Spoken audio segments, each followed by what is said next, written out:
اللہ تعالیٰ رات کو کن لوگوں سے خود بات کرتے ہیں؟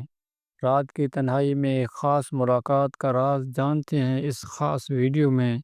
میرے محترم ناظرین، آج میں آپ کے سامنے ایک ایسا راز کھولنے جا رہا ہوں جو آپ کی زندگی کا سب سے قیمتی لمحہ بن سکتا ہے۔ کیا کبھی آپ نے سوچا ہے کہ جب ساری دنیا گہری نیند میں ہوتی ہے، پرسکون اور بے خبر، تو وہ کون خوش نصیب ہیں جن سے اللہ تعالیٰ خود بات کرتے ہیں؟ جی ہاں، میں اللہ کی بات کر رہا ہوں، کائنات کے مالک، جو ہمیں اور ہماری کائنات کو ہر لمحہ سنتے ہیں۔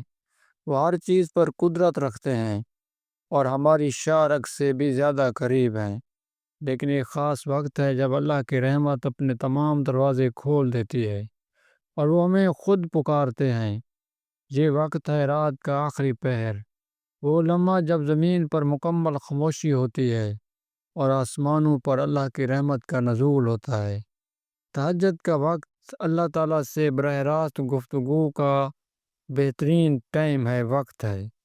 ہمارے پیارے نبی حضرت محمد مصطفیٰ صلی اللہ علیہ وآلہ وسلم نے فرمایا کہ اللہ تعالیٰ ہر رات کے آخری تہائی حصے میں آسمان دنیا پر نزول فرماتے ہیں اور کہتے ہیں کہ ہے کوئی دعا کرنے والا کہ میں اس کی دعا قبول کروں، ہے کوئی مغفرت مانگنے والا کہ میں اس کی مغفرت قبول کروں، ہے کوئی مانگنے والا کہ میں اسے عطا کروں۔ یہ حدیث ہمیں بتاتی ہے کہ یہ لمحہ ہماری دنیا اور آخرت کی کامیابی کا بہترین ذریعہ اور بہترین لمحہ ہے۔ بعض لوگ اس حدیث کی لفظی تشریح پر غور کرتے ہیں اور سوچتے ہیں کہ اللہ کا نزول کیسا ہوتا ہے۔ اس بارے میں علماء کرام کی ایک رائے یہ ہے کہ نزول کا مطلب اللہ کی رحمت، اس کی توجہ اور اس کی قبولیت کا نزول ہے۔ یہ ایک ایسی کیفیت ہے جو ہماری محدود عقل اور سمجھ سے بالا تر ہے، لیکن اس کا نتیجہ بہت واضح ہے۔ یہ وہ وقت ہے جب اللہ سے مانگی گئی ہر دعا سنی جاتی ہے اور ہر حاجت پوری کی جاتی ہے۔ وہ لوگ جن سے اللہ خود مخاطب ہوتے ہیں، وہ دل جو اللہ کے لیے جاگتے ہیں۔ اب سوال یہ ہے کہ وہ کون خوش نصیب لوگ ہیں جن سے اللہ اس وقت براہ راست مخاطب ہوتے ہیں؟ پہلے نمبر پر آتے ہیں وہ لوگ جو توبہ کرتے ہیں۔ یہ وہ لوگ ہیں جو دن بھر کے گناہوں پر شرمندہ ہوتے ہیں، جن کا ضمیر انہیں ملامت کرتا ہے، اور وہ رات کی تاریکی میں اپنے رب کے سامنے جھک جاتے ہیں، گڑ گڑا کر اللہ سے معافی مانگتے ہیں۔ وہ گناہوں پر نادم ہو کر اللہ تعالیٰ سے معافی مانگتے ہیں۔ اللہ انہیں پکار کر کہتے ہیں، اے کوئی توبہ کرنے والا، ہے کوئی توبہ کرنے والا کہ میں اس کی توبہ قبول کروں۔ اور جب ایک بندہ سچے دل سے توبہ کرتا ہے تو اس کے گناہ معاف ہو جاتے ہیں اور وہ ایسا ہو جاتا ہے جیسے اس نے کبھی کوئی گناہ کیا ہی نہیں۔ دوسرے نمبر پر وہ لوگ ہیں جو مغفرت مانگتے ہیں۔ یہ وہ لوگ ہیں جو صرف گناہوں پر شرمندہ نہیں، بلکہ وہ جانتے ہیں کہ اللہ کے سوا کوئی ان کے گناہ معاف نہیں کر سکتا۔ وہ تہجد کے وقت اٹھ کر اللہ تعالیٰ سے گناہوں کی بخشش مانگتے ہیں اور اللہ ان کی اس درخواست کو سن کر انہیں بخش دیتے ہیں۔ رات کی اس خاموشی میں جب آنسو بہتے ہیں اور دل سے آہیں نکلتی ہیں تو وہ سیدھے عرش تک پہنچتی ہیں اور عرش کو ہلا دیتے ہیں، اور اللہ تعالیٰ کی رحمت جوش میں آتی ہے اور بندے کی مغفرت فرما دی جاتی ہے اور ان کی بخشش کر دی جاتی ہے۔ اور تیسرے نمبر پر وہ لوگ ہیں جو اپنی حاجتیں اور ضروریات پیش کرتے ہیں۔ وہ جو دنیا اور آخرت کی بھلائی کے لیے اللہ کے سامنے اپنے ہاتھ پھیلا دیتے ہیں، گڑ گڑا کر دعائیں مانگتے ہیں۔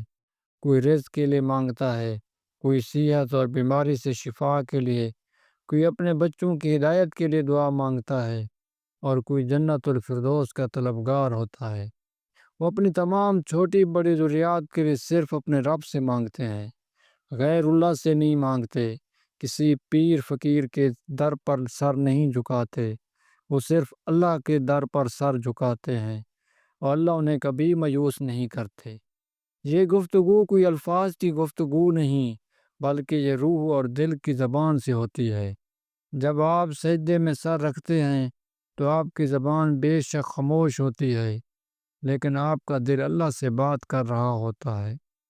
یہ وہ وقت ہے جب بندہ اپنے رب کے سب سے زیادہ قریب ہوتا ہے۔ آپ کا ہر آنسو، آپ کی ہر آہیں اور آپ کی ہر خاموش دعا سیدھی عرش تک پہنچتی ہے۔ اللہ تعالیٰ نے قرآن مجید میں فرمایا ہے، اور آپ کے رب کی حمد کے ساتھ تسبیح کریں اور رات کے کچھ حصے میں بھی اس کی تسبیح کریں اور سجدوں کے بعد بھی۔ اس آیت میں خاص طور پر رات کے وقت تسبیح اور عبادت کا ذکر کیا گیا ہے، جو ہمیں تہجد کی اہمیت کی طرف اشارہ کرتا ہے۔ یہ رات کا وقت ہے جب موبائل بند ہوتے ہیں، سوشل میڈیا کی دنیا خاموش ہوتی ہے اور آپ کا رشتہ سیدھا اپنے خالق سے جڑ جاتا ہے۔ اس وقت اٹھنے والے لوگ صرف جسمانی طور پر بیدار نہیں ہوتے، بلکہ ان کا دل اور روح بھی اللہ کی محبت میں بیدار ہوتے ہیں۔ انہیں بستر کی گرمی سے زیادہ اللہ سے بات کرنے کی لذت محسوس ہوتی ہے۔ وہ اللہ کی محبت میں گرفتار ہوتے ہیں۔ میرے عزیز بھائی اور بہنوں، ہم دن بھر ہزاروں لوگوں سے بات کرتے ہیں، ان سے وقت لیتے ہیں، مگر کیا ہم اپنے رب سے بات کرتے ہیں؟ کیا ہم اس خاص وقت میں اٹھتے ہیں جب ہمارا رب ہمیں خود پکار رہا ہوتا ہے؟ یہ ایک موقع ہے، ایک ایسا موقع جو بار بار نہیں ملتا۔ آئیے آج سے عہد کریں کہ ہم بھی رات کے آخری پہر اٹھیں گے، اپنے بستر کی گرمی کو قربان کر کے اللہ کے سامنے سجدہ ریز ہوں گے۔ ہم اپنے دل کی تمام باتیں اللہ تعالیٰ سے کہیں گے، اپنے گناہوں کی معافی مانگیں گے اور اپنی تمام حاجات اس کے سامنے پیش کریں گے۔ یاد رکھیں، وہ وقت دور نہیں جب ہمارا رب ہم سے براہ راست مخاطب ہوگا، اور اس وقت ہماری زبان کی بجائے ہمارے اعمال بول رہے ہوں گے۔ آپ اپنی دعاؤں اور اپنی عبادتوں میں مجھے بھی یاد رکھیے گا۔ اللہ ہم سب کو تہجد کی نماز پڑھنے اور اس کی رحمتوں سے فیض یاب ہونے کی توفیق عطا فرمائے۔ آمین یا رب العالمین۔ مزید ایسی اسلامک ویڈیو کے لیے چینل کو سبسکرائب کریں، ویڈیو کو لائک کریں، ایک اچھا سا کامنٹ کریں۔ السلام علیکم ورحمۃ اللہ وبرکاتہ۔ ملتے ہیں اگلی ویڈیو میں۔ اللہ حافظ۔